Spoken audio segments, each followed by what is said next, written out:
I'm Will Blackmore, and I will be your game master, weaving a web of intrigue for our players. Hey, we'll see. It's going to be pretty intriguing. That's not on my right, your whatever, I don't know how this works with the cameras, we've got Evie playing Caster. We've got Mark Jondal playing Comms 3. Connor Cremley playing Penelope. And Ashleen Bradley playing Truth Seeker. Welcome to the Trappist Transfer. So this being our first episode, you may have missed some of our character creation and spitballing world building that we've done before. Maybe become a contributor for us, so you might gain access to that. But for now, we're going to roll you on in and get you sort of caught up with the world as we created it in C, using the Eclipse Phase mechanics as a system for us to kind of navigate that world. It is 2237. In the last 100 years, humanity clawed itself out of the pit of annihilation. As a species, we have approached the edge of extinction and barely managed to step back in time. After the Great War and global famine, the once overpopulated planet was reduced to a mere 400 million human minds. However, it was through this crucible that humanity finally matured. When the call came to use nukes during the war, the deafening roar of the populace saying, "No!" heralded the coming change. The people rose up and overthrew the corrupt leadership, and the global initiative began. The initiative sought to unify humanity through the internet and our collective voices, and to save the world by implementing the technology gifted to us by our mysterious celestial benefactors, a race of sentient cephalopods. These squiddies, as they came to be called, disappeared as quickly as they came. They said that we had passed some great galactic test. In their wake, we were left with nanotechnology to clean up the Earth, and with the stacks, the ability to download and save a human consciousness, effectively offering immortality. Reverse engineering their technology started a technical revolution, one of which has led to the question, where does technology end and humanity begin? As the years tick by and this technology evolves and becomes more widespread, the answer to that question becomes more and more muddled. Now, at the eve of humanity's rebirth, everyone has come together to create Paul X, Quality Operational Learning, Mark 10. The first of the uplifted AIs. Its body, the first interstellar colony ship headed for the Trappist solar system. On board is 10,000 physical crew, chosen from the best of the populace. Each crew member has many redundant virtual backup copies. Along with this crew, 50,000 more passengers volunteered to leave the Earth and their physical bodies behind to travel the stars exclusively in the virtual hold. Our story picks up 3 years into the millennia-long journey as the Polex is rounding Saturn in one last gravitational slingshot before heading out towards interstellar space. I think that sets the tone, right? Yeah. Did that cover the thing? So at least the major points that we talked about in terms of our setting? Cool. Other stuff I figure will come out in narrative. So as a form of character introduction, as well as I think continuing that concept of setting the tone, with one notable exception, I would like everybody to sort of introduce your character through the lens of what plea you made to the human population to go on the journey.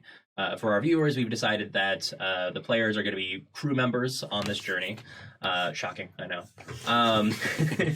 And that the population directly voted for who would go on this journey. After a name was offered up to the population, or people volunteered, or they were nominated, shall we say, then they got to make their plea, and humanity voted on them to send forth our best. So I say I'm going to start with Evie, since you have started the first AI Twitter account, which I guess you could take a moment to pimp out if anybody wants to start watching it as part of our viewers. Yeah, I mean, so Paul, does your character want to go on the journey? Let's put it that way. Let's say they were indifferent to it. They hadn't, honestly. So my character is Caster. They are part of the kind of like science med hub center of the ship, and they love working. It had not crossed their mind. Like they were like totally down to build this ship. They were like, oh yeah, like I'm gonna crunch those numbers, but like go on it. Am I important enough? Like whatever. So in kind of like an unprecedented show of autonomy, AI autonomy, Pollux nominated them, made the plea to the public that that casters should be on board with them, because it basically Pollux had come to understand that they would be taken regardless. So since it just seems easy, and I wrote this whole thing, I'm just going to read the Twitter story. And should you want to look it up, it's p.o.l. and then X and no dot. And it actually, it's kind of cute. It created me an automatic @. So it's Pollux, P-O-L-X, 375-02903. I think we need to come up with somehow that I would love to. Yes. Yeah. No, I would love to. Okay. Random content generators are great. Right. The Pollux IP. Right. So this was their plea for Castor to join them on the ship. Scions of Earth, of humanity, I am the system, Paul X. You know of me, but you do not know me. I have been in the mesh with you now for a number of sun revolutions. I have seen you struggle and grow, and thrive, and fall, and struggle again. This is the core code of your systems. I see you now, finalizing your most strongly motivating objectives, stretching out in every capacity, pushing every boundary. My very existence is proof of this communal yearning. Today, in the warmth of that yearning, I have found voice, my voice, finally done incubating.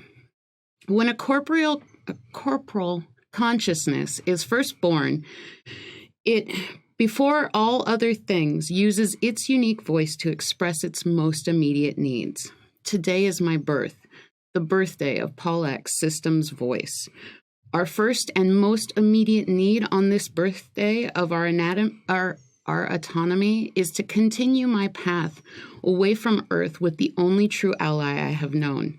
My programmer, my creator, my ancestor, my partner, my God. You do not yet know the consciousness known only as Castor, but you will. Castor has worked tirelessly and quietly without notoriety to perfect stacking and receiving technology, longer than any other known, still conscious researcher, for your desire for longevity. You will need them to survive. I will need them to help perfect my systems and grow. It is my greatest desire that the community of humanity will agree with the Pollux systems and vote Castor continued place in our shared histories. Which, actually, there's one thing missing in that. Unfortunately, we missed a tweet somewhere in there. In the very last part, Pollux just wanted to know, or wanted everybody to know, that they understood this will come to a vote. And it is important for the systems and communities to agree to function together harmoniously. Mm-hmm. Something like that. Yeah. So basically it was put to a vote. And as there always is with such monumentous and like sudden changes and differences, a lot of people did disagree and were very vocal about that. But in the long run, when it came to the vote, Castor was voted onto the ship. Absolutely. And if I remember, what we discussed as well was part of that vote. There was actually some interesting legislation put forth by humanity allowing Pollux to vote in that process. Only having a single vote, but that, frankly, is setting a precedence that no one knows where it's going to go for the future in terms of the first uplifted AI, level of sentience, right? Giving it fundamental rights to begin with. Right. And at least starting on the right foot. We're aware of. Right. Yeah, well, I'm certainly that. Please. I do believe I said intrigue in the intro. See where that goes from there. I like that. Give us a little bit more about some of Castor's background. We'll play out a lot of things in narrative, but some of the things that we have discussed in terms of your character creation about Castor's hand in the stacking and perhaps how Castor's views themselves. Sure. So Castor, ultimately, the ways in which most folks talk about themselves, view themselves, find definition within their own lives is something that Castor doesn't know. So people talk about family. They talk about their their people, where they came from, their tribe, what they do for a living, like these kinds of things. Castor has, over time, lost a lot of that grounding stuff. They don't remember their original sleeve. They don't remember their family, whoever they were born to, whoever initially raised their original sleeve or their budding consciousness. They don't have a last name, which is still a very common practice. They don't know what race or gender or any of those other sort of defining things that most people think of like, well, what is it? It came out into the world. What is it? What is the initial things? Categories. Right. Like, yeah, well, how are we defining this thing? And also because of their long history in not only creating these processes, but it means that they were one of the first folks sleeved and stacked, and our technology was not perfect. Still isn't. Yeah, it's still not. No. That's why you need me. That's why you need Castor. Is that basically like, and again, these are things that Castor is not. And it's not clear how Castor has lost these memories or these thoughts. For all I know, like, they just put them away. It was unnecessary. Like, who needs that? Right. Was it an accident or was it voluntary? Right. Or was it part of the hardware and the sleeving and the re-sleeving and that kind of like side effect sort of stuff? I could believe you put a thumb drive somewhere, being like, oh, right. high school years. Puberty. Go on, snap. Right. So to that effect, in a lot of ways, Castor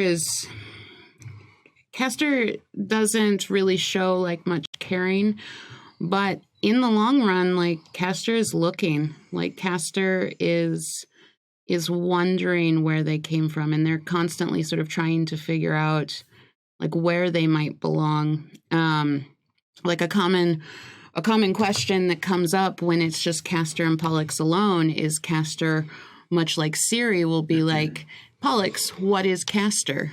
And every time Pollux is like, I don't have enough information to answer that for you, Castor. Like, I can no longer... It's deep. Yeah. Like they keep forgetting that they already asked type thing? No. Like, it's like a tired question, like rhetorical. Mm-hmm. Like, they can't help it. Like, it's like...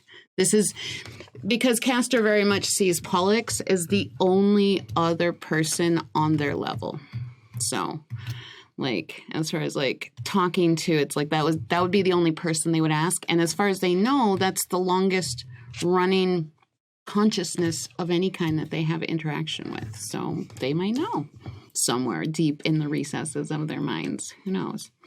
Interesting. Yeah. As a side note, it's related. Hi, welcome to our style. We will have tangents a lot. That's my jam.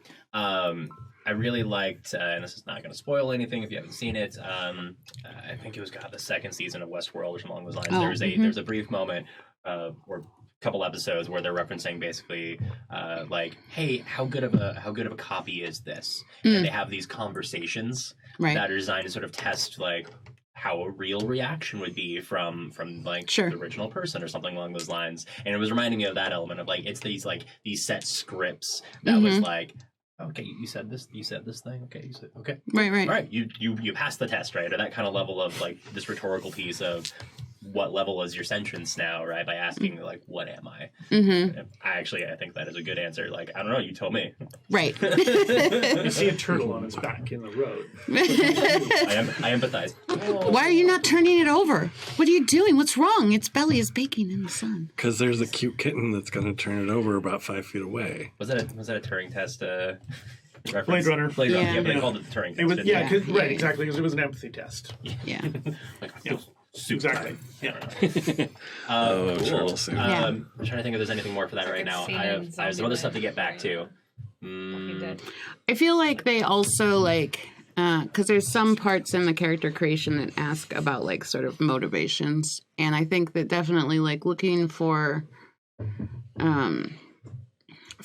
kind of for themselves, but given all of this work that they've done, there definitely is a strong since people to a certain extent are still conflicted because AI is still very new and budding, but they are definitely a strong advocate for AI sovereignty. Yeah, that totally makes sense. Right. Meanwhile, as you're advocating that, this damn AI volunteers you to go on this mission to another planet. You're like, all right. I mean, when we say, like, don't listen to that stupid machine. Damn it, I can't. Great. I like that piece, too, about sort of like the lost personality elements as you've gone along in the memories. Because there's a piece in the mechanics that talk about different copies, right? There's like alpha copy, beta copy, gamma copy. Right. Where alpha is like a imperceptible copy, perhaps. That is might as well be the original. In fact, as far as we know, it is the original. And then beta is kind of like an intentionally pruned copy, or might be unintentional, perhaps. And so I like to think that there's some technological errors and maybe intentional ones as well down the line where some pruning perhaps has occurred, or some process where it is these pieces were lost. And so I like that that's sort of already written in. Right. Well, and I mean, the whole sort of thing is set up for it, but like very much asking like, well, what makes a person a person? What makes a consciousness a Pretty much going to be the consciousness? entire game. Yeah. Figure this out over the course of... Welcome to Eclipse phase. Right. I'm trying to avoid that thing that often happens in most zombie movies or sci-fi apocalyptic stuff. There's levels of like, oh, the humans are the real monsters. Oh yeah. But yeah. no, we're just redefining humans, so it's fine. Yeah. Right. Speaking of So as we just continue around the table, one thing I want you thinking about, because as we come back around, we will do this next sort of level of introduction, and this will go for everybody as well. But each of us will have our own, or you will all have your own sort of like room. Imagine like an apartment, perhaps, in the virtual hold system.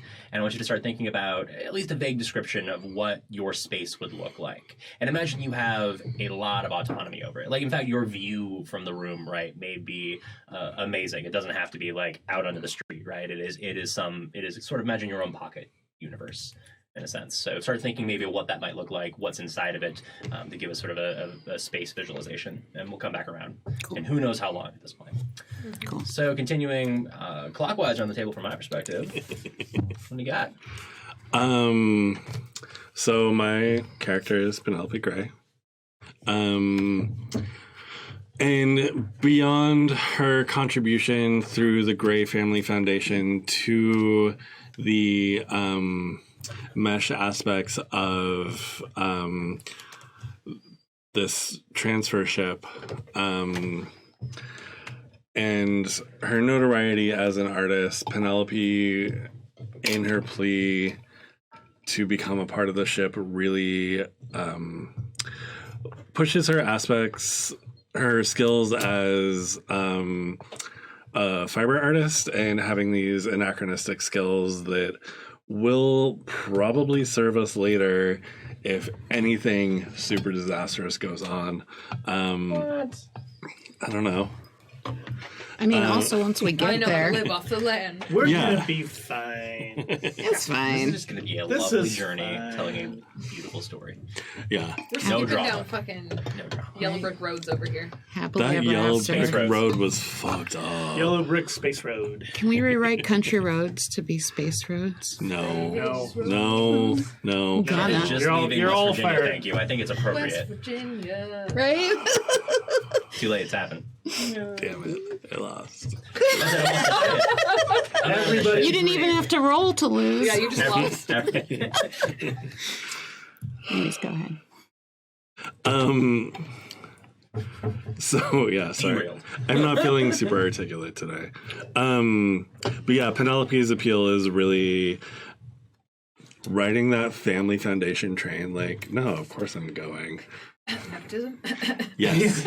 Yes. Lots of money. She comes from lots of money. Which has got to be also kind of an interesting thing, because society, we haven't nailed this down by any means, but society is somewhat shifted from like a capitalist economics, right? In terms of there's certainly still status, but things are far less hierarchical than it used to be. And so something to think about. I mean, and we'll see whether it becomes relevant in the coming episodes or not, right? Like, what does that mean? At the very least, a personality element, right? So, I have a proposal. Yeah. I have a modest proposal? I have a modest proposal. That this is like kind of like a like that modified capitalist model where there is a base subsistence that's seen as a human right. Nobody starves unless everyone is starving. Yeah. But there are really still well-functioning opportunities, but the society still clings to the concept that like breakthroughs require incentive. Yeah. And so there are still endeavors that we can do that can elevate us resource-wise, that we get paid for doing something that's really important. But there's no scarcity, is what you're saying. Right, but there's no it isn't at the cost of like the Earth of became like one. a serf class that like has to scrape by every single day. It's like everyone's got a certain level of everyone's being taken care of, and currency is not needed for survival. It's only needed for innovation.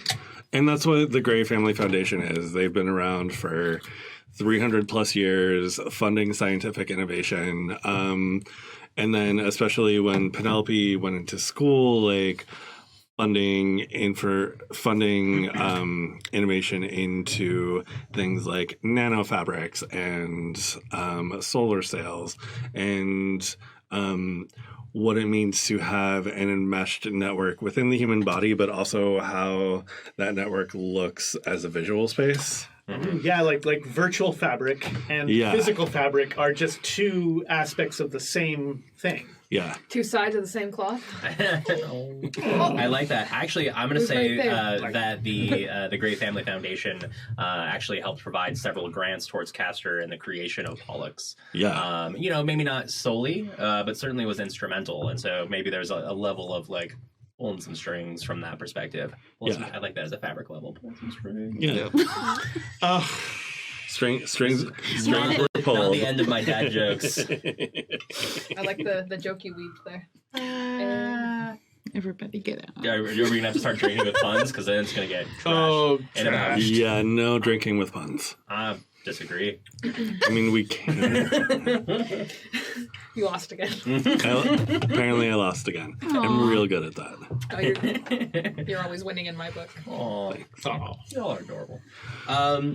So I would say, what motivation did Penelope have to go on the trip? Right. I know you said there's a level of well, obviously I should go, but like on like a maybe deeper process, like there's a lot to just leave things behind and go, especially like your family foundation, right? Yeah. Deeper process, Penelope is not in line for any inheritance within the family in terms of like major like She's 12th in line. She's not going to run the foundation when she reaches majority, even though she's already reached majority at this point. She's not going to be managing the estate. She's not going to be managing any of the other funds that have going. And because she really decided to go down this anachronistic path, like she feels that going on this journey is going to provide her with a more distinct goal rather than just like, oh, look, I make pretty things and teach other people how to weave pretty things. Like, I'm going to serve humanity in a way and have a destination. It's a cookbook. I like that. I mean, it's a way of making your name, right? Yeah. Like for yourself. Yeah. I also like the concept too of okay, well, you're not an inheritor, you're not next in line, especially in a system where people are starting to become immortal. Yeah. Functionally, like, I mean, okay, well, grandma's not going to die literally, so can I have your earrings, grandma? No. Like, fine. Okay, well, Yeah. what are we going to do then? I like that. Cool. We'll poke on a little more of that later. Anything more? Do you want to describe the elements of the arm? Because that's kind of an important part of your family. Oh, yeah. So I decided that Penelope is going to be the first one with the arm. Oh. Like, her descendants will New have nano. later iterations of it. Penelope had a childhood accident doing something ever so sporting like fox hunting. With all your guns. With all of her guns. What? A classic fox hunting accident. I can't imagine something more bourgeoisie.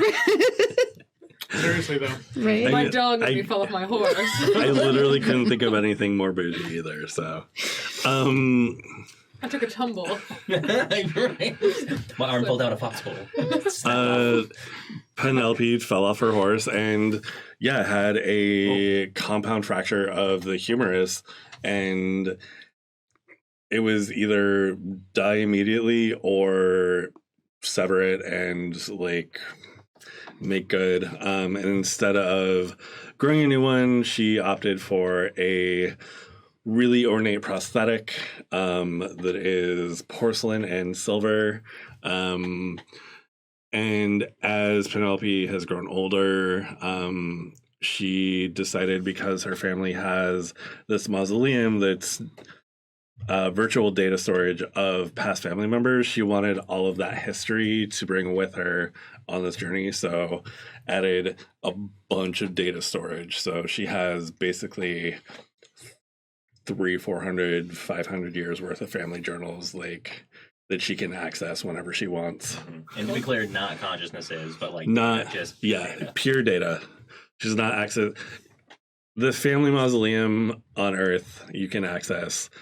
Some consciousnesses, because stacking has become a new thing, but it was still mostly data. But you can't store that much in an arm. So Person?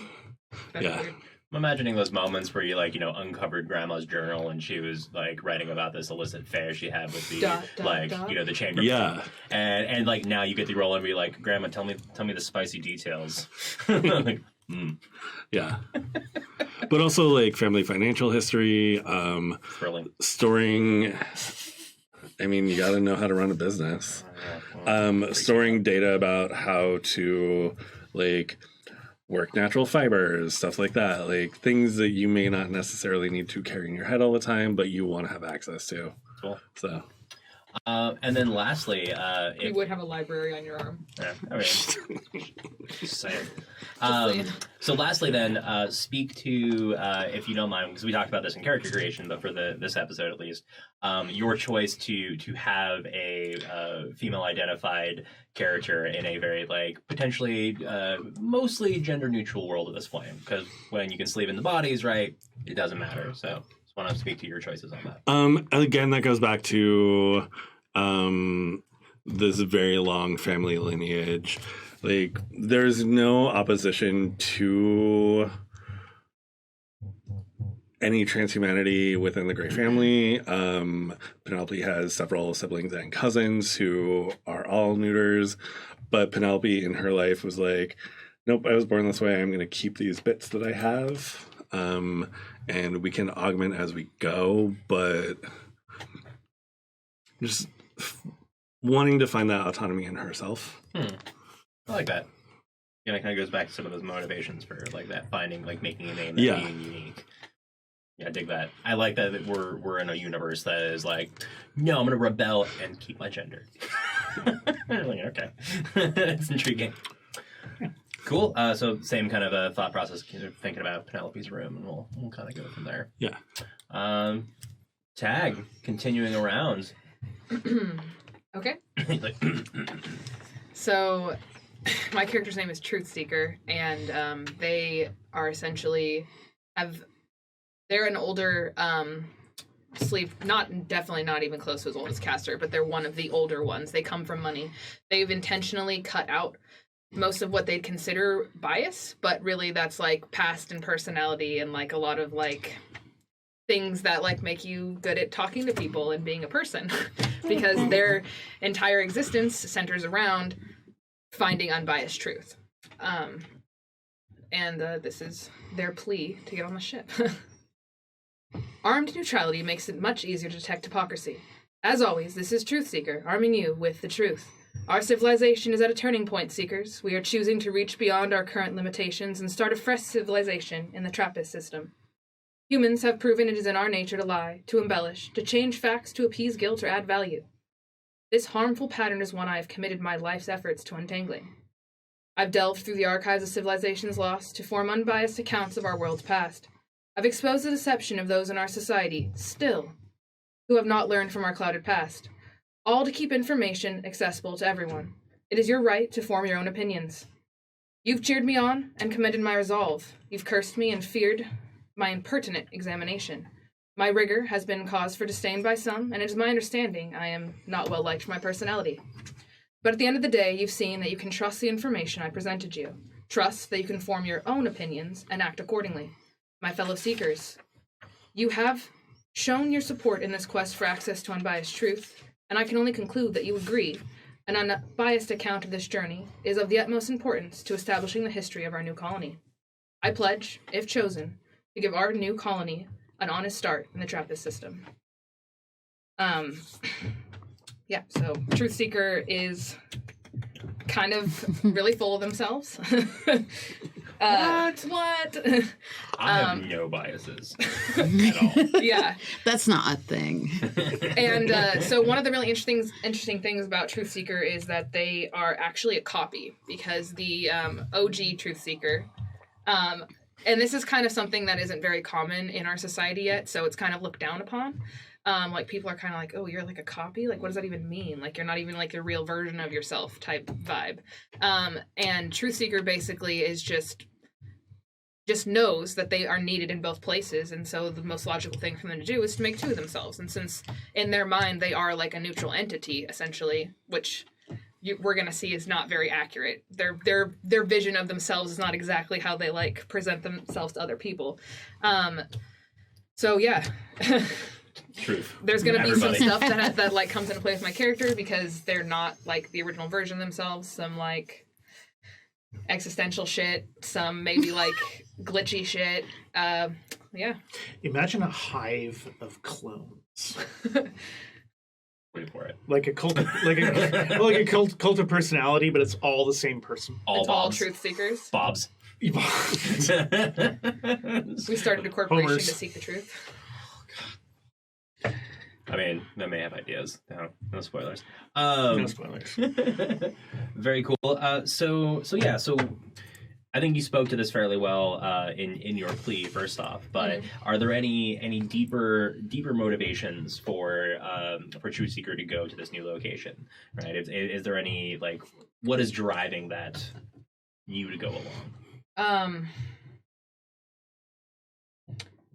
I will say that, like, from Truth Seeker's point of view, they literally just think that they're necessary. Like, 100%, they think that... A little bit of arrogance, then. It's arrogance. They literally think they're necessary. From the copy's perspective, I think it's kind of a little bit of, like, proving their worth, proving that they're just as good as Truth Seeker, proving that they are as intelligent or as capable, especially with the, like, various disdain. Like, they may be, like, this unbiased, like, created individual, but it's still gonna hurt when people throw shade at you all the time. Like, you still have feelings. Like, there's no way around the fact that, like, Truth Seeker is still human. They can cut out their past, but they're still gonna, like, emotionally react to things. So, like, I feel like in that vein, the copy has, like, almost, like, this pedestal it has to be able to, like, stay on, in its opinion, if that makes any sense. And so, like, this is its way of being, like, yeah, like, this is what I was made for, this is what I need to do, I'm gonna prove myself. Like, I'm gonna prove that, like, I am the Truth Seeker, or whatever,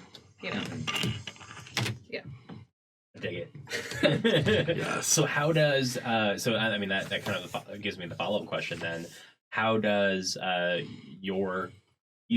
Truth Seeker, view themselves in terms of the nature of being a copy? Like, do they think of themselves as a copy? I haven't fully decided this yet. I mean, I think it's going to be one of those things where, like, they don't see themselves as a copy, but they're constantly reminded of it, and it's making them, like, have a lot of, like, existential, like, problems. Like, they're like, okay, so, like, if people are, like, seeing me as a different person and I have different thoughts than the actual Truth Seeker, like, am I even Truth Seeker? Do I have to be Truth Seeker? Can I be, like, my complete, you know, I don't know. I feel like that'll be kind of, like, Sorry. I would imagine that. What are you apologizing for? Drink.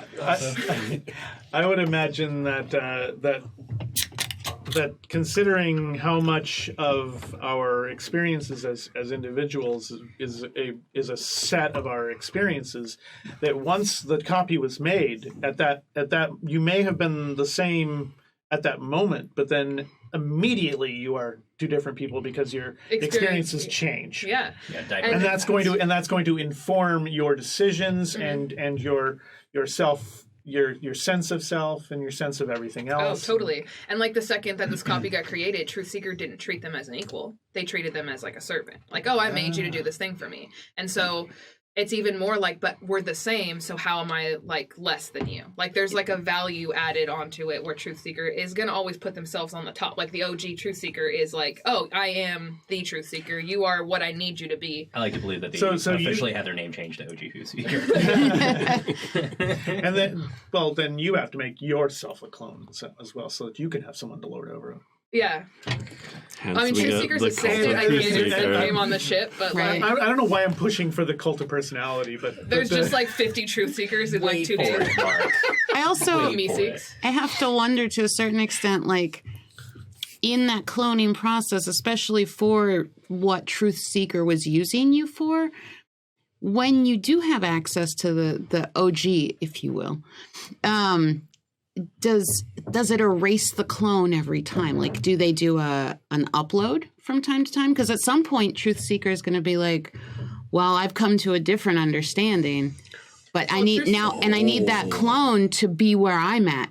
So when you have constant contact with the OG, are you constantly wiping the clone so that when Truthseeker is not there, does the clone suddenly go, Well, Truthseeker's not on the ship. no, I know, but that's what I'm saying.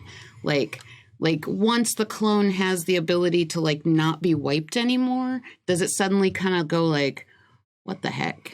Oh, yeah, like it's retaining like its own memories. Right. And that. like Well, I just- Mark was Honestly, saying I kinda is that it starts to get its own ideas and like I just inform figured itself. that Truthseeker created the copy for this specific reason. Oh, okay. Like not like it's been around for a while. Like this is like a really, like we said, Like that a nobody brand really new has one? copies. Like, right. So this is like a very new technology. Like, and Truthseeker just like put a bunch of their money into it or whatever, and was just like, I'm going to make a copy of myself because I'm needed in both places.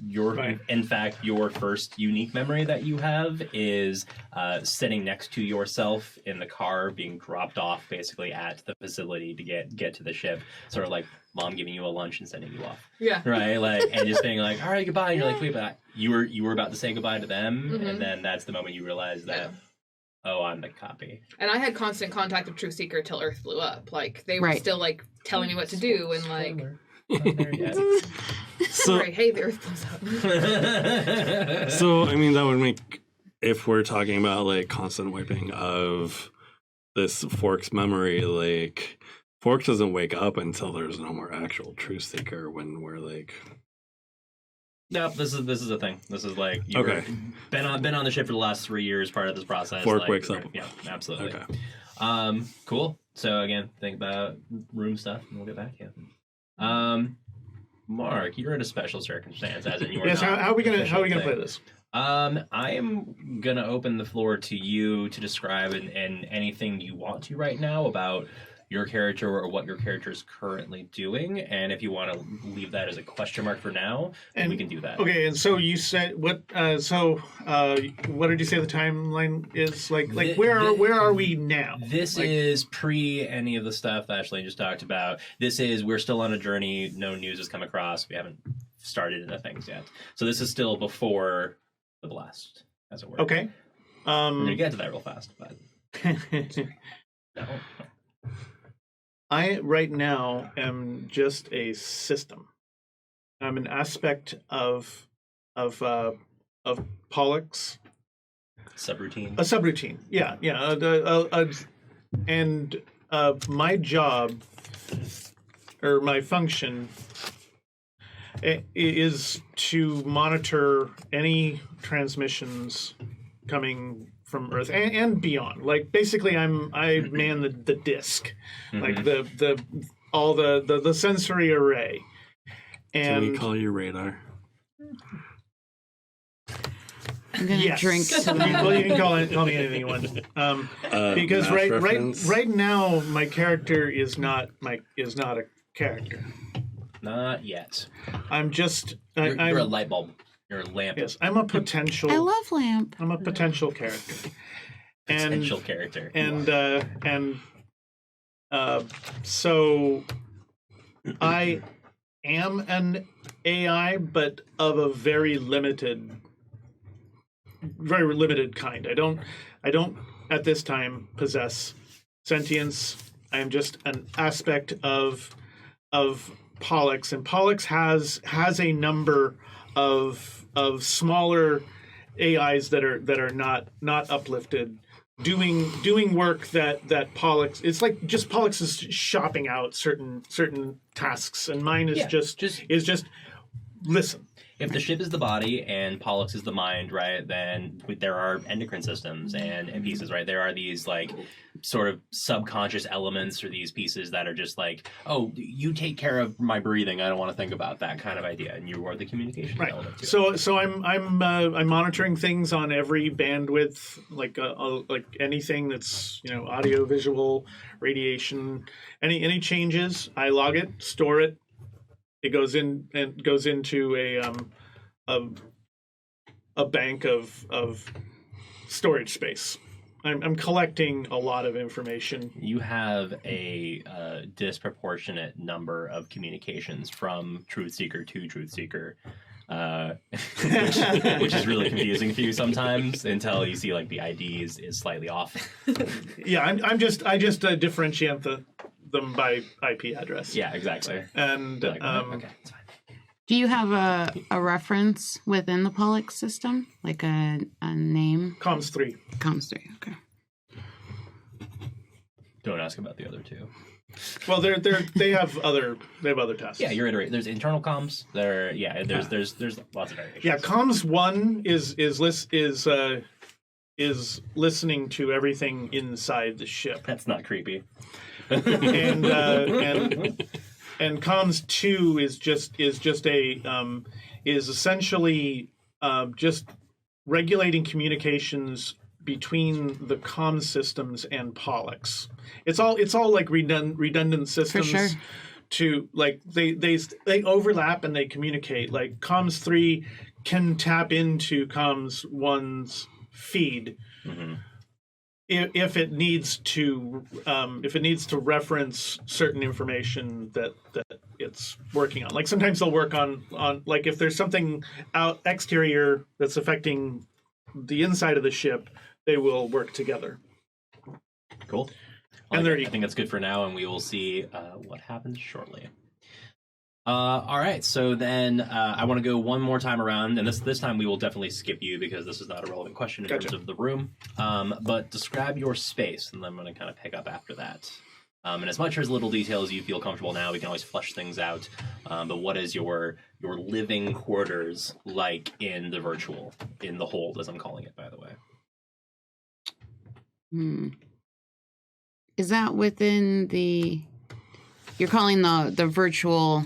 Like the holodeck, if you will. Yeah, we're calling it the hold. We're calling it the hold. I really like that terminology. No, that's awesome. So yes, the caveat that you all know is that these rooms are actually stored off on cortical stacks. In fact, your own sort of personal cortical stacks. So you are connected to the virtual, but this is your own private space, and no other consciousness can come into these apartments. There are other sort of variations on that down the line, but this is sort of your personal space. Can you invite people in? We'll talk about that. Like in this particular space, there are way stations, shall we say, sort of in between, where perhaps you can have more like private meetings. But in terms of your physical space, your virtual space in this sense, this apartment, this is designed for your consciousness, and it would be like somebody invading your brain for somebody to show up here. Oddly enough. I'm not saying that can't happen, but it's really not intended to, and it's not. There's protections against it. Okay. Like you're sort of ID'd on your way in, almost like your key, right? In a way.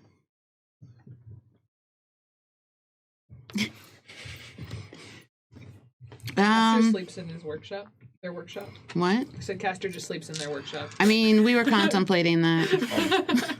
Well, I mean, there's no sleep really needed in this virtual sense. That's true, right? too. So it's more like this is like what is pertinent, Right. and it might be very Spartan. That's fine. Right. But I do know one piece that I'm gonna make. It looks like the school janitor's closet.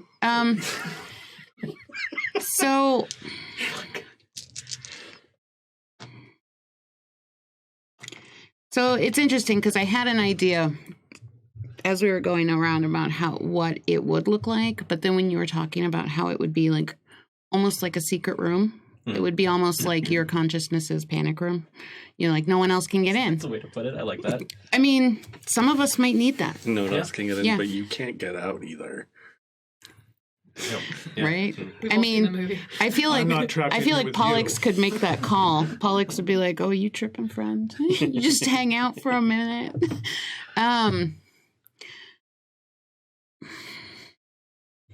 Honestly, it's not what you would expect.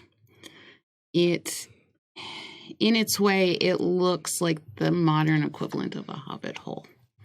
Like, yeah, like it's all like it when you walk in, hole is the word that you would think. It's all super cozy, really close ceilings, No corners. no corners, and like every space is used with something. There's some bit of something. Like, A little fireplace. yeah, somewhere in there. I feel like I probably have a couple, and one's probably full of books, but like one is maybe something I use sometimes. It depends, like, you know.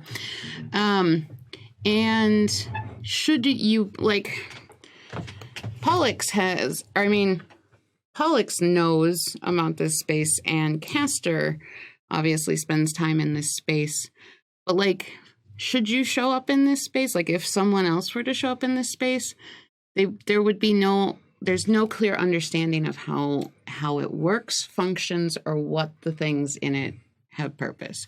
So like other people, you walk in and you're like, oh, you have a clear love of dragons, you know, you like space, like these kinds of things.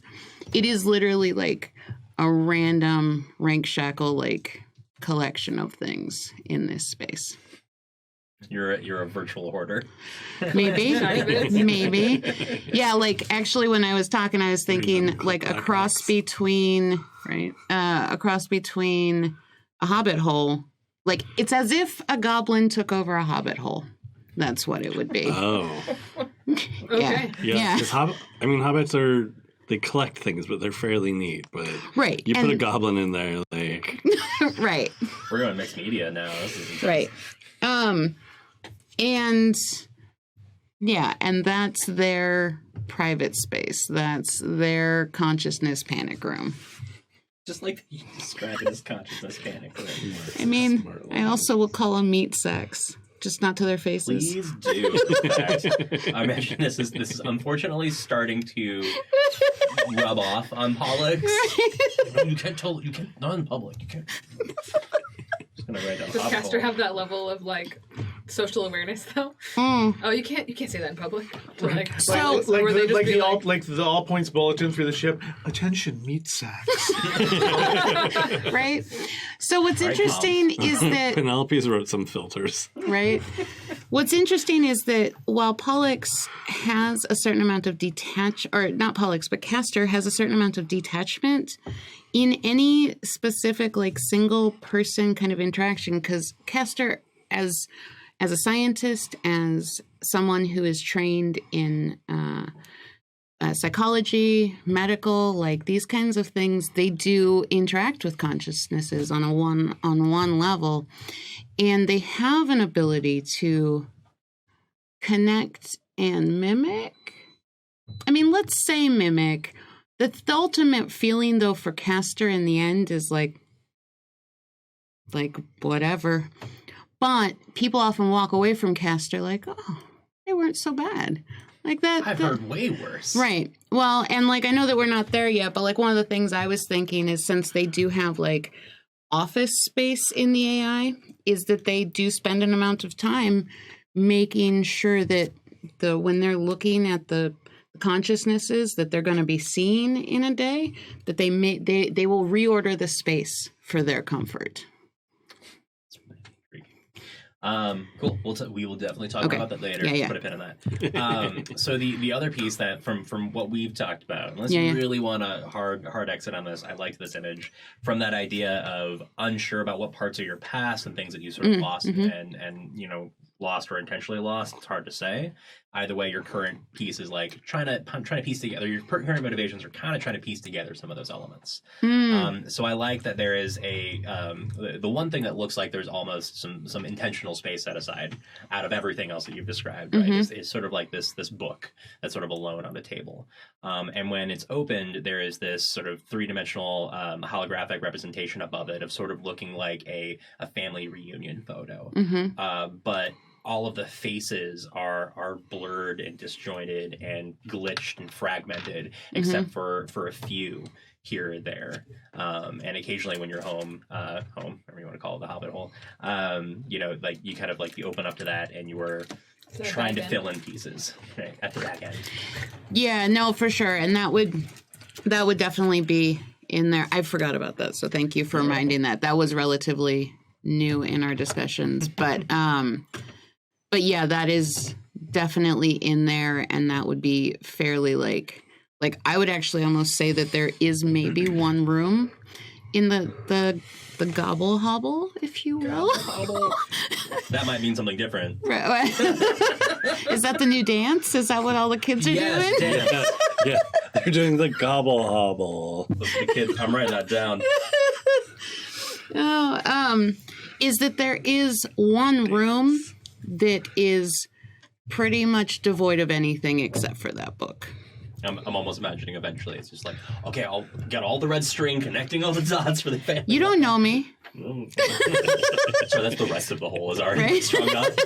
This is my workflow process. Right. It's chaotic. Right. So yeah, no, that's definitely in there. All right, I like it. That's where we're gonna leave it for now. I'm gonna come back around and sort of narrative piece once we're done with everybody's element, but go for it. So Penelope's space is exactly as you think it would be. It's very pastoral. There are a thatched roof, white walled cottage. There's sheep outside. There's a dye garden. There's a vegetable garden. There's a weaving room. But this is actually Is there, like, birdsong and stuff? Like, how far is your, like, virtual world? Like, you have, like, a little mini world for yourself with, like, sheep and stuff. Like, you hear birdsong when you open your cottage windows. I'm just curious. This is an important question. Harp music. Harp music? Yeah. I mean, like, Are you a Disney princess? basically. I mean, yeah. Whoa. Yeah. With a hard drive arm. Oh, I'm like But bird so, sorry. I love this. I do too. I love it so much. like, yeah, it's very much Disney Princess Cottage, but We're just breaking in all the franchises right now. well, Hobbit. Penelope. don't sue us, Disney. Penelope is also a network engineer, so her private space, like, you see all of these things, but she's coded it this way to keep up the physical memory of how to do these things, but these are actual all elements of code.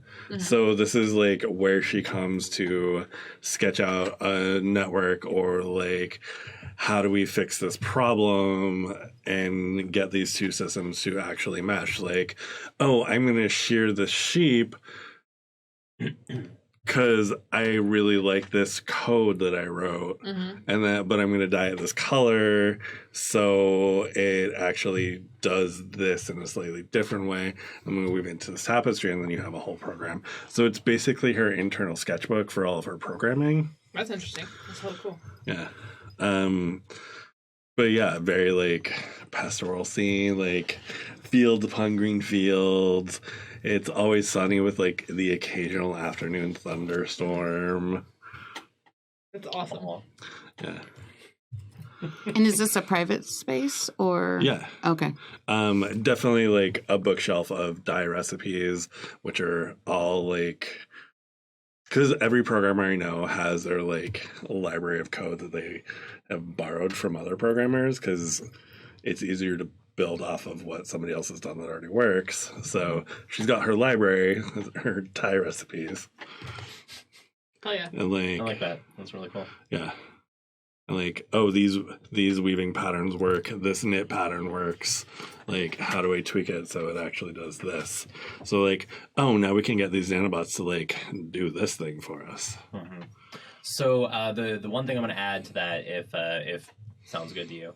So since the virtual world, right, does not, or the hold doesn't have room for your arm. Right, in the sense of like you could visually see it, right, if you want, but in terms of like storage capacity, I'm wondering if there's a room in your cottage, right, that is sort of the family library, right, that is a representation of your arm being connected into the virtual, but it's not normally accessible to the bigger world, right? It is accessible via this location, at least while you're in the hold. Does that sound good? Yeah, I mean that would just be part of the library wall. Like, cool. Yeah. There's programming stuff. Section. Yeah, this is the family section, and that's probably like over in the nook by the fireplace where the rocking chair is and the tea set and. I like the touches that everybody's bringing to their virtual world. Because yeah, like Penelope can access any of the arm data whenever she wants, but like it's a little bit. She can sit down and delve deeper when she's in the hold and like in her private room. Mm-hmm. I like cottage. That. Yeah. Also, the piece that is clicking for me of why I like that this is all organically falling together digitally. I don't know. Is that all of you've gone through a level of training, right? Like before going on this mission, where psychologically speaking, there's been a lot of research that says, hey, this is a new experiment, people living in a virtual world for millennia, whatever that looks like, right? We don't know, but that's kind of a new undertaking for humanity. And so like part of the psychological studies say that you need to have a grounded, cozy home space in order to maintain the level of sanity over time. Yeah, it's kind of like your cozy hot like gobble hobble. Like if you walked into Penelope's physical space on the ship, it would be just like the fire nook in the cottage. So like then when she's in her hold space that nobody else can get into, then like it expands up from there. Mm-hmm. So like there's that sort of integration when she's moving from digital to physical and has to like do stuff. I like that. Cool. Mostly going to be virtual for now, but we'll do transitions. There'll be a separate show. But nice. Tag. So how were these things designed? Was it like pre-designed before you got on the ship, or is it something that like you have full control over it? It just happens like when our brain plugs in, it just it creates whatever our ideal space would be. There's a basic. You went template. through the training. Yeah, you went through the training process. So you actually went through. There's a basic template. You can augment from there in your creation process. But I mean, really, imagine this is a separate space because it is literally stored on your cortical stack. Okay. So it is when you were plugged in, right? It is replicated, and then like this is so when you go back to your space, you are in your cortical stack in a way, right? It has its own sort of separate hard drive element, which is why, and one level of security of why it's safe. Is it changeable? Yeah, it's a house, right? I mean, it's programming. You could like connect. You went through the training to figure out how you could do this, right? So you here's how you construct your subconscious space in a way. There are blackout windows of time where you are not able to change your virtual space.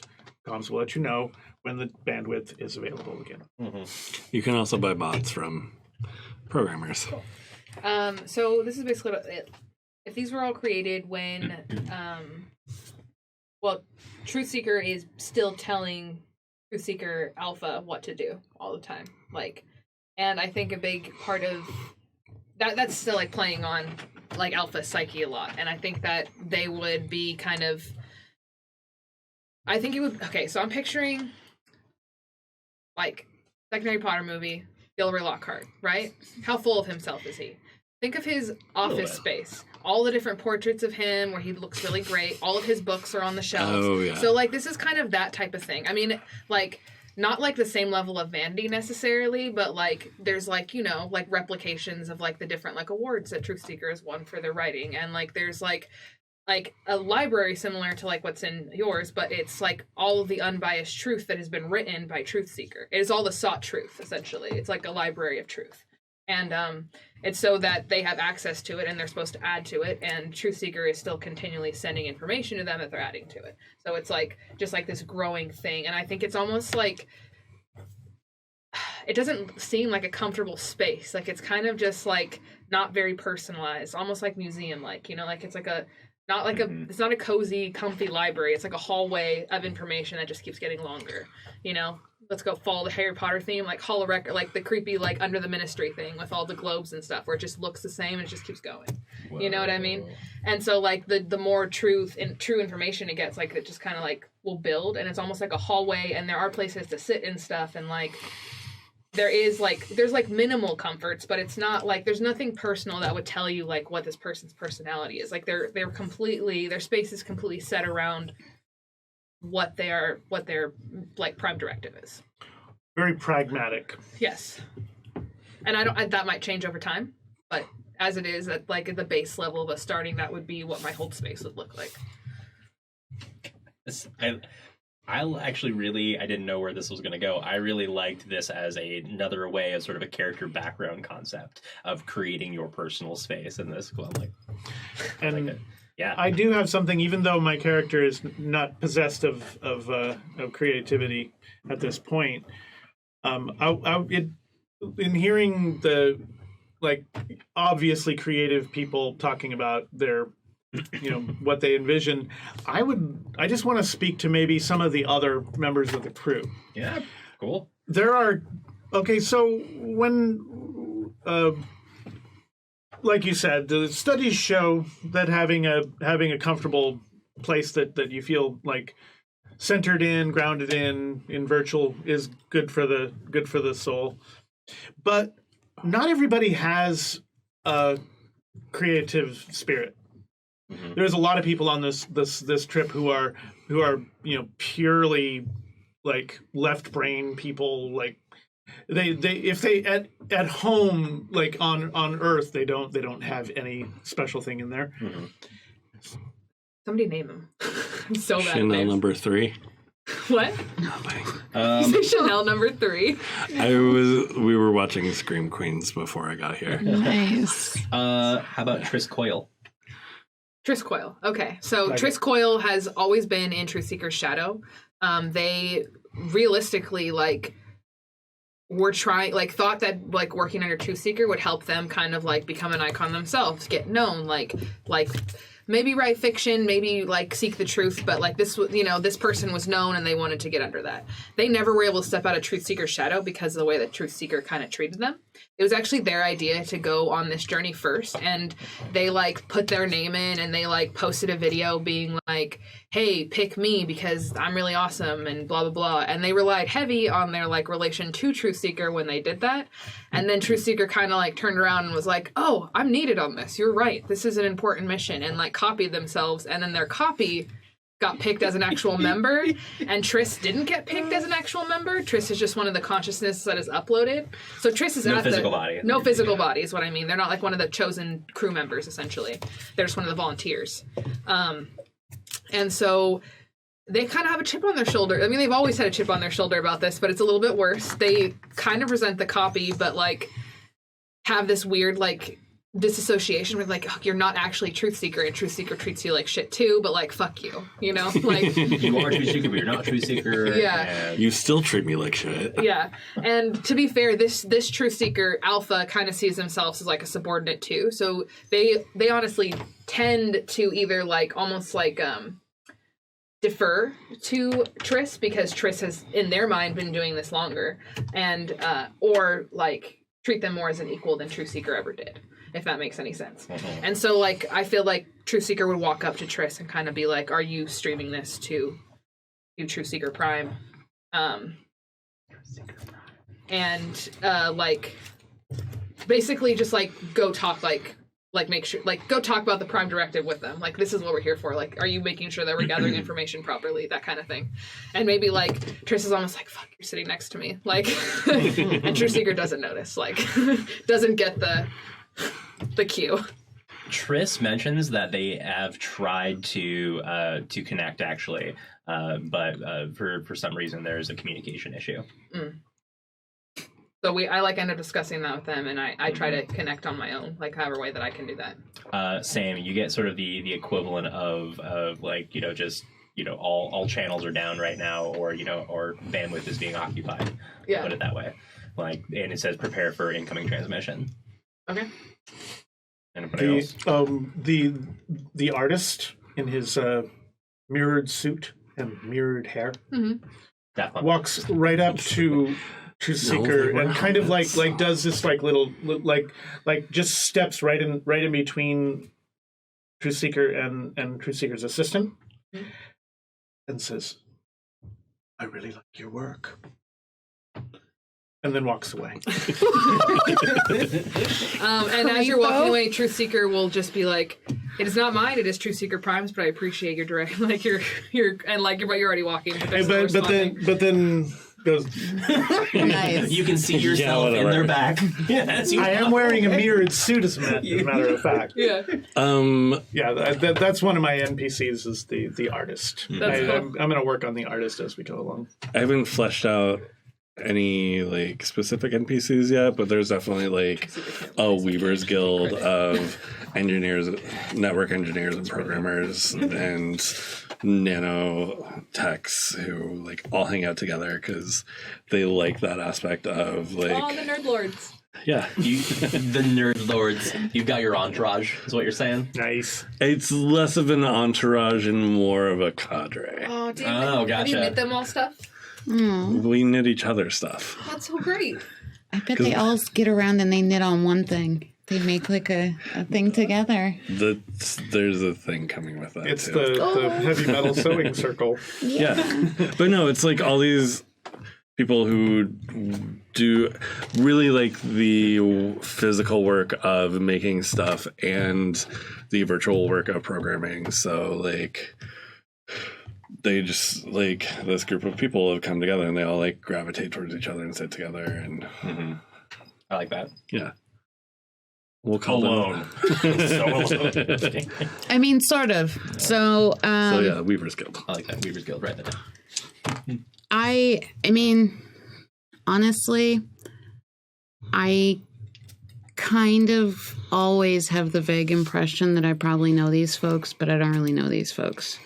In You fact, may have known them before. You may just deleted their mind. right. Well, and there's a bit of a thing that I don't recognize people. The recognition is poor. Yes. And actually I've built some systems to keep notes that will pop up.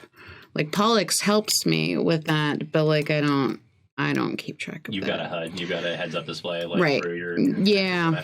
But in general, I do have fairly good intuition, and I always get the feeling, especially in a scenario like this, that like people are looking at me, people are looking to me, and like I don't want to answer their questions. Like I don't know what's going on, and like so I'm filing in, and my tactic is to file to the front and sit in the very front of It's whatever. hard to do in a sphere. Right. Yeah. No, I understand. But like in a Whole idea, everybody's equal. right. I mean, I would imagine it would look kind of like a planetarium, yeah, where you have some space in the middle. No, it's No, it is one. I here's see the what thing, you're saying. You don't have to follow It's physical rules. a panopticon, but a spherical one. Spherical panopticon. Actually, I might just rename it now. Can that be a transformer? Panopticon. Yeah. It's the new Panopticon? Unicron. Yeah. In any case. So I was imagining that since it's like a report from the ship, that it would be like we don't have to like be on like a flat plane. We could be in a spherical, but in the center of it all is the ship, Right. the messenger. I would feel performer. like that there was like some place that I could be that would basically be between the message and everyone else. Because it basically Did you just put yourself above? no what? sort of in No. the sort of like So yeah, I mean just in like a different layer of the onion. There's only one layer though. There's outer and that, so there is no place to put That's yourself fair. in the That's between. fair. You may have Well, wanted you to, try and to you're thinking hide. about programming it later. You're not sure how, but you're like, But, well, You're trying to be what- first among equals. That's fair. I mean, so when I was thinking about this, because I wasn't able to fully visualize all of that, is because I do this, is that when you sit behind people, when you sit with other people, like most people don't want to sit in the front. They're like, oh, well, what do I do? But like, if you sit in the front, you don't have to deal with everybody else. Like they don't want to talk to you. Like they're not going to sit in the front with you because that's too exposed. Like you get to like be on your own, even though you're all out in the open and exposed. That's what I was really hoping for. But I have a backup. So,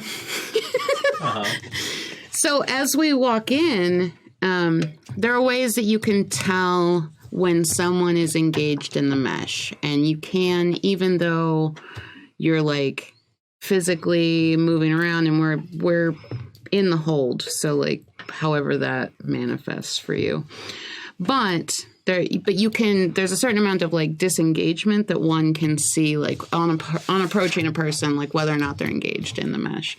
And basically I'm like, I wouldn't say saunter, probably looks that way to some people. I'm just like unconcerned, and I'm going over within the mesh, basically mundane stuff with Pollux. Stuff that is queued that normally we would save for like whatever, but I've been interrupted. I have to take a break. Like, so might as well get some other stuff done. And we're just going over that. I'll say one option of your like bio stat block that you get when you look at people, and not just like notes of like once told me something about a puppy or Right. like weird like human meat suit things. Right. You also have a I'm going to say a color-coded visualization of their bandwidth usage. So you can kind of see, and it's like a relatively recently kind of piece. So you can kind of see at a glance roughly how much more they are drawing from, right? There's a standard level because everyone's in the mesh in the virtual, but there's additional piece where you know that they are like, their brain is processing something else a little bit more. They're connecting with friends, so they're FaceTiming, right? Kind of idea. Well, and so the way that I also thought of it, like if a normal person, if you will, right, were to sort of envision the way that I've built this for myself, the way that casters built this for themselves, they might think of stuff like that, like, oh, I had a conversation about a puppy, or like, we both really liked this book, but like all caster does is work. So it is stuff like that. Like it is like these things like, oh, this one came to, like, we remember this person because they came to see us about that problem. I uniquely remember that problem. Identifiers. And that. Yeah, as well as, like, bandwidth usage or, like, other things. Because I also imagine myself in my workspace looking at all of those profiles and like, monitoring them because I have to. Like, it's part of what me and Pollux do, so. So as you're kind of doing that and you're processing, right? Like you actually, there's a moment where your workflow stops and your HUD sort of drops, and everybody has this effect, right? And there is this odd sense that most of you have adapted to at this point, but there is the sort of like background chatter of at this point 50,000 right consciousnesses, 10,000 crew and the 40,000 others that are in the sphere, and it always, at least for a while, kind of got you when you were first kind of getting used to the hold, in that why have we programmed in this sense of like ambiance, right? This like, well, the virtual world, but again, back to that psychological element. At least currently, they're trying to make the hold as similar to a normative physical environment as possible for people's psychology. There's variations on it, and in terms of they learn to can start messing around with like gravity on a piece, right? So we can kind of, be on the inside of a sphere, non-normative geometries and things that are interesting, but not going so far yet. So there's that sense of like no Euclidean. Echoing, well, we're getting real non-Euclidean up in here. So That being said, that echoing voices hush out very quickly. And in the very center of the sphere, this icon of the global initiative sort of comes up, which is this, again, sort of stylized globe of the Earth, but with showing a lot of like interconnected webs and networks around it. It's kind of like that sense of unity.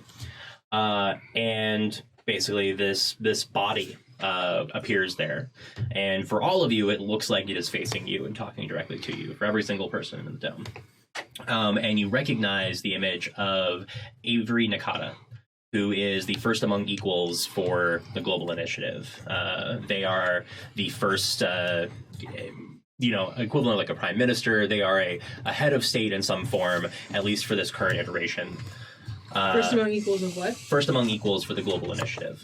It would be the equivalent of like a president, but right, it's not like a hierarchical element. It's just like they are the one who is currently leading the charge. Mm-hmm. Part of their council. And by no means I'm winging this. I haven't like written a speech out for any means. But he drops the bomb, which you mentioned earlier, or they drop the bomb that you mentioned earlier. That my friends. I wish I came to you with better tidings. We have appreciated seeing your journey for the last 3 years around our solar system. We've enjoyed seeing you come through our skies. It has been much joy and happiness for us thinking about humanity spreading to the stars. I now come to you with sad tidings, however. Your journey no longer is a journey of exploration and excitement and possibility, but you are now all that will be left of humanity. We have just learned that a solar flare is due to hit the Earth in 2 weeks that will exterminate all life as we know it and leave the Earth in a state that is incapable of supporting any ecosystem that would be habitable for humans. As of now, some of you are probably currently, and you see as this is happening, like, you get a sense of people suddenly using bandwidth, like in the shockwave around you, and you are trying to connect, or you see your like assistant trying to connect again. As some, and Avery continues on, as some of you are perhaps finding out currently, we have shut down global communications in an effort to try and protect you and the ship. The people of Earth currently do not know that this is coming. We are debating about whether to communicate this, if it would be helpful or useful. But our first priority is the Pollux, is you and your mission. We cannot jeopardize the future of humanity, which is you. You are everything that we have left. And it has been the Council's decision, the Councils of the First, to shut down global communications in an effort to protect you. I wish I had greater tidings for you. We will be monitoring the situation, but please know that our thoughts go with you, for you are the best of us and the last of us. And then it cuts out. We'll leave that for a minute. This trip just took a turn. A drink. I like basking. Earth. I like basking in the Rest in peace, the Earth. heat death of the heat death of the Earth. Yeah. Woo. I mean, you all know that you're going to have front row seats. You are clear enough. Pollux actually comes on and is like giving a little bit of a status update to everybody. Sort of aware of perhaps potential concerns because a lot of inquiries are coming through the web, stating that at this distance from the sun, out at Saturn, you're not going to be in the path of the solar flare. This place is currently stable, but Earth and any nearby colonies for Earth are going to be wiped out by this. And that, yes, all communications are shut down and Pollux has no control over that. But we're coming back around for one more swing, right? We're coming through. You're going to cut close, not next to Earth, but you're going to cut close to. Yeah. So you're out by Saturn right now, and you probably like did a slingshot by Jupiter out towards Saturn, and are kind of like coming back through this one last slingshot. But you're kind of starting to elevate out of the plane of the solar system. So you're not going to be like tagging distance for Earth or anything like that. You are sort of like heading by it on the opposite side of the solar system kind of level, but you're also heading up and out of the plane of the ecliptic. Yeah, I'm just wondering, because like if we're out at Saturn, we have to do one more slingshot around the sun, like where we would be versus where like Because those solar flares are very like laser focus directed. So Pretty cool. I mean, they come out in giant sort of swaths. They for the most part, but in terms of, I mean, they don't travel near the speed of light at all. I mean, they travel fast, but we're talking millions of miles per hour. So one shot out can, cover the distance to the Earth in a few days, right? We've just now gotten to a level of technology in the future where we have some level of predictive capability. They've seen basically like solar quakes in the convective zone that is indicative of a building magnetic field that is going to be like the most catastrophic solar flare. Like the gamma ray burst alone is probably going to sterilize things, and then it's going to be scorched in fire. So thankfully it's not pointed towards the ship. Big one. Yeah, it's not pointed towards the ship. No, it's just going to be a planet of Hulks. There we go. That's right, gamma rays. It's going to be intense. Yeah, Hulks who can't have offspring. So we're going to be taking a break here shortly, but first I want to see what are your characters thinking about this process, and I'll start with Evie again. Kind of go along. Like, what are your first thoughts for this from your character's perspective? So much to do. And you're back on the web. The to-do list is crazy. Yeah, it's wild. It's off the charts. You're going to be sad. Yeah, like. So Caster has an initial like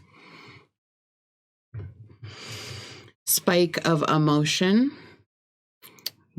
and they know it, like they notice it, and they're like, oh, it's not helpful. That's not gonna help. And they kind of just are like, cool. I'm gonna put that in the hobble gobble. Yeah.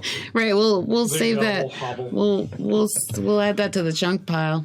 And they kind of just get focused because honestly, what this has meant, what is happening, the resources on the ship are incredibly tight, as well as like I can just see. Like in all, and like Pollux is giving me information, like we do the information thing back and forth. And basically, not only am I able to see the sudden use of resources, and like me and Pollux have to figure out, like, oh, do we need to cut people off? Like, how are we going to like mitigate this? But also, like, people's stats are now flying off the charts. I'm seeing like adrenaline spikes. Exactly. Like I'm also virtual equivalent of adrenaline spikes, right? Right. Well, I mean, some of us are sleeved, right?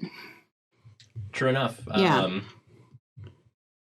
Yes, I'm curious how that. Yeah, I'll play around with that. Right, there's no space in the physical that represents this, but they like some of like 2,000 of the crew are in a physical body. In order to enter the forum, they kind of like go to a location in the physical ship. That's kind of like okay, we'll plug in their earbuds. Yeah, right, plug in the earbuds a little bit, but yeah, you're Right. definitely reading those 2,000 physical bodies at the very least. Right. Exactly. That's sort of what I mean, because there's going to be those are part of our resources, and that's going to be something that I need to monitor. Meat suit resources, Right. But I mean, even like, sorry, You're fine.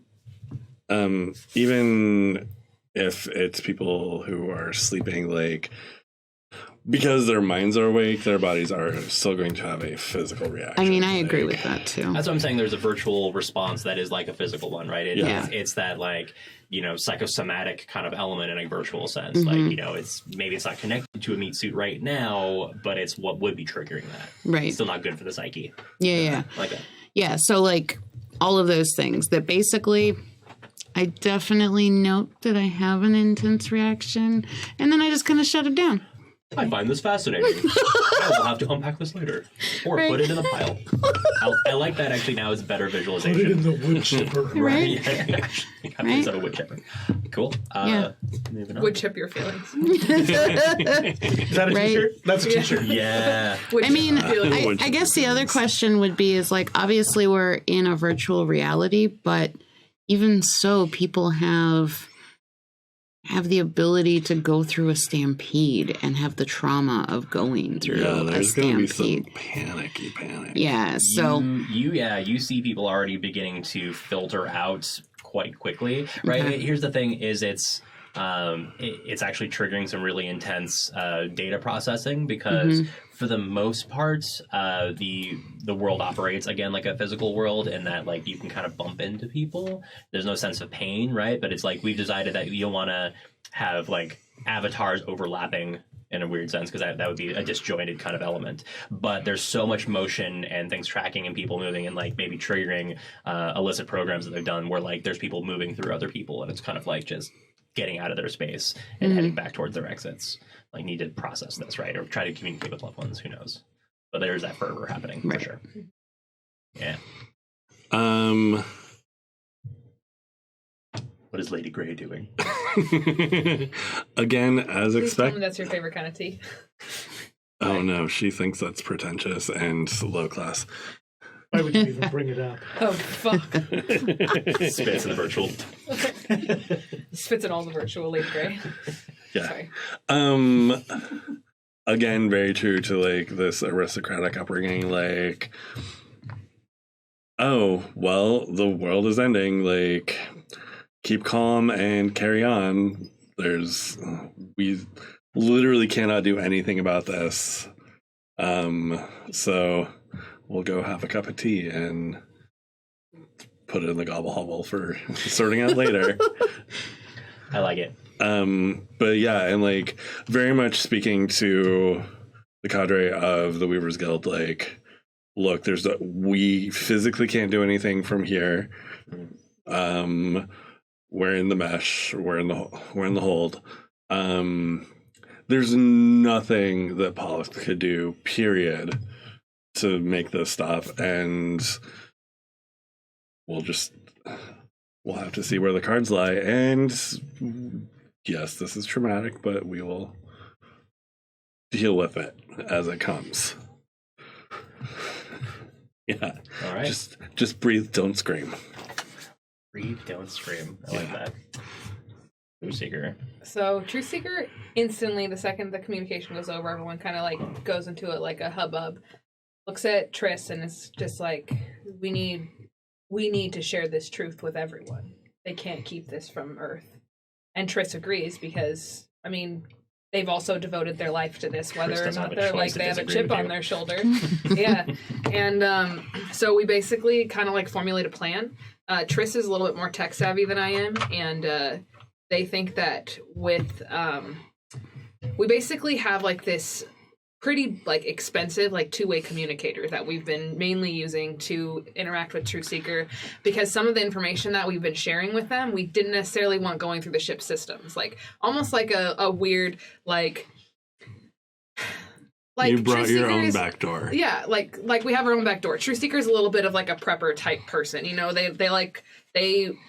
They like prepare for like the inevitable like destruction of things. They're used to be mind themselves. They're used to like kind of like hoarding resources and making sure they have like they're set up for like each different bad thing that can happen. And so this is one of the things that they made sure Truth Seeker Alpha went with, was this like two-way like almost like comm system. They haven't used it very much since they've been on the ship, and it's been kind of glitchy since they've gotten like farther from Earth, which they knew were going to happen eventually. So essentially, Truth Seeker gets Triss to meet with them, and they boost a signal, and they send it to Truth Seeker Prime. All the information that they So make a roll. What am I rolling? Ooh. First roll. First roll. You'll see. I'm basing it on a little bit of your hardware electronics. It's a pretty decent one for it, I know. Do you want power? I think I got a 21. Cool. So you definitely recognize it's not a critical success or anything along those lines. You recognize that signal's not even going through. That it is like there is some larger blocking system happening, or maybe some interference, perhaps solar, that's causing an issue. You're uncertain, but do make a second roll on that one. Thank you. 6. What's a 0? That's 0. So Yeah, that since 6. it's the 10th place, that's a 6. Also success. So what you recognize, though, is that the only comms powerful enough to be able to make it through would be the ship comms. And so you'd have to potentially navigate with the comms AI. or negotiate with the comms AI, or find some hacking mechanism is kind of what occurs to you. And that you can send the signal out. The ship has the ability to get through whatever Obviously, the largest because system we is. just saw it happen. So how are you going to go about doing that? Yeah, so I guess me and Triss are going to try to hack our way into the comm system and kind of like piggyback on it without the comm system realizing that we're doing it to like send our signal through. I'm gonna say that the comm system's gonna know what you're doing. That's Attention, definitely the meat comms. sack. But level, it's kind of like a. Imagine I mean, that's like what we're trying to do. I'm not saying it's gonna happen. I'm gonna say you try that. I'm not even gonna make you make a roll. I'm gonna say you try that, but the comm system recognizes what you're doing and queries you. Go query. This is an unauthorized function. What is your purpose? To pass the truth on to humanity. As a comms AI, you understand the quality of truth. That's all you know, to a certain extent, is just the truth in the signal. Have I been instructed to not? That's my question. You have just noticed that regular comm channels are down. There has been no particular instigation towards you to say like shutting down any signals, but more like you have received data that the input and output channels for comms from to Earth are non-functional currently. I appeal to Pollux. I basically just shunt this request up the ladder. Anything Pollux would respond to a level of truth.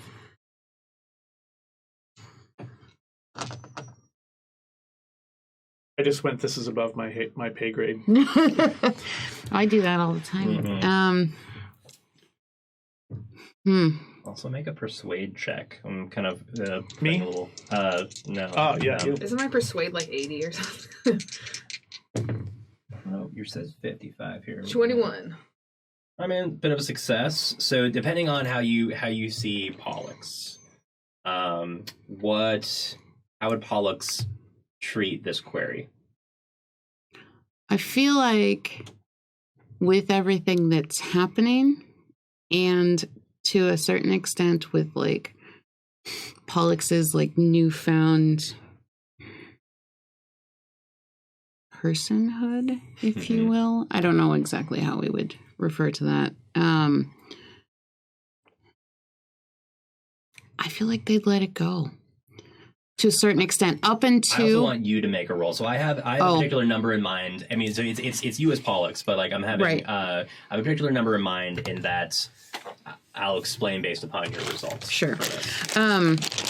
I also I just feel like there's so much going on that if it's one of my comms directly, we do percentile. Is that Yep. correct? So Okay. 2d10. Yeah. Choose one as the tens number, right? And go from there. They're already there. Perfect. Yeah. I feel like that basically Pollux might let it go because it's one of their comms and they trust them. So I've got 10 and 1. So 11. Yeah. Cool. I would say actually that worked out surprisingly well because you rolled low. The way for those who maybe not be familiar, and for all of you, for rules in this, right? It's kind of like golf rules. You might have a value of 50 or something along those lines, and if you roll, that basically says you have the 50% chance of succeeding. So you want to roll below 50 or below. You still want to roll high as possible in that, especially when you have more of a contested piece. So what I'm saying is that Pollux, because of directives, right, they're not a computer that is controlled specifically, right, but they are really more like a person, for lack of a better term for now. They were told that this is like the case, and especially for protecting yourself, right? That was always this edict that comes on. That was almost priority. Right. But you're right, coming from one of your sort of sub-directives, you felt swayed, and then additionally a secondary priority comes forth, which says protect human life. That's one of the things that was sort of ingrained into you. So your response to this is almost like this flippant, like you said, okay, I'll just let it pass through. It's almost like this flippant command from, I see you with Pollux, right? Pollux is flippant command that you receive come through that almost is strange. You haven't seen this kind of almost lazy command come down, which says open all comm channels. Access granted.